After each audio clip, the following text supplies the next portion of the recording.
C'était son dernier concert à Paris, après plus de 50 ans de carrière, des tournées interminables et des tubes à ne plus finir. Elton John a donné son ultime show dans la capitale ce mercredi 28 juin. Un moment incroyable pour le public, qui lui a fait ses adieux, et parmi lequel on retrouvait différentes personnalités comme le couple Macron, qui a ensuite pu discuter avec le chanteur. Des adieux définitifs à une ville qu'il a tant aimée. Ce mercredi 28 juin, Elton John a joué son ultime concert à Paris, une 63e et dernière date à l'Accor Arena, dans le cadre de sa tournée Farewell Yellow Brick Road, qui affichait complet. Très en forme et semblant complètement remis de sa blessure à la hanche qui l'avait obligé à reporter sa tournée débutée en 2021, le chanteur britannique a assuré le show durant plus de 2h20 accompagné de 6 excellents musiciens, dont certains sont avec lui depuis 50 ans, et devant un public debout à chaque chanson. I Am Still Standing, Benny and the Jet, Saturday Night's Alright et bien sûr les classiques Rocketman, Your Song encore, la chanson la plus française pour lui, Sorry Seems to be the hardest word. Le showman britannique a tout enchaîné, faisant danser ses fans ou verser quelques larmes. Et ce sont ces larmes à lui qui ont coulé, lorsque sur la magnifique Goupy Yellow Brick Road, il s'est finalement envolé vers un ciel étoilé, faisant ses adieux définitifs à cette salle dans laquelle il a joué près de 30 fois durant sa carrière.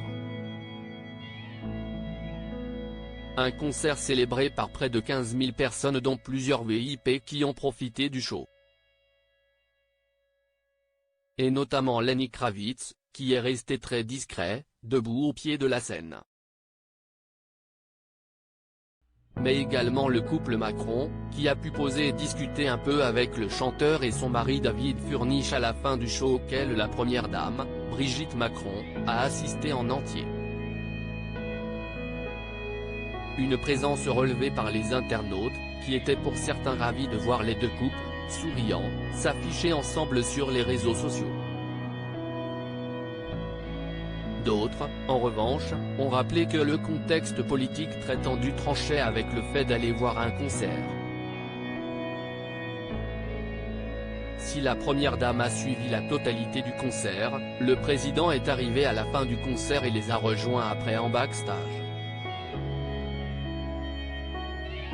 Si d'ailleurs David Furnish, producteur de la tournée est toujours très présent pour soutenir son mari, qui a publié une photo des deux couples ensemble.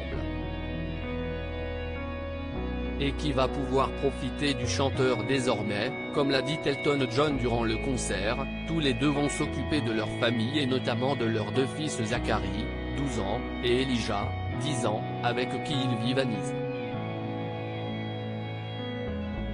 Thank you pour toutes les années, pour tout l'amour, toute la loyauté depuis 52 ans. Vous savez que j'aime la France. J'ai une maison dans le sud, j'aime Paris. Vive la France, a-t-il déclaré, mi en français, mi en anglais. Et on espère le revoir bientôt. Peut-être sur la Côte d'Azur cet été.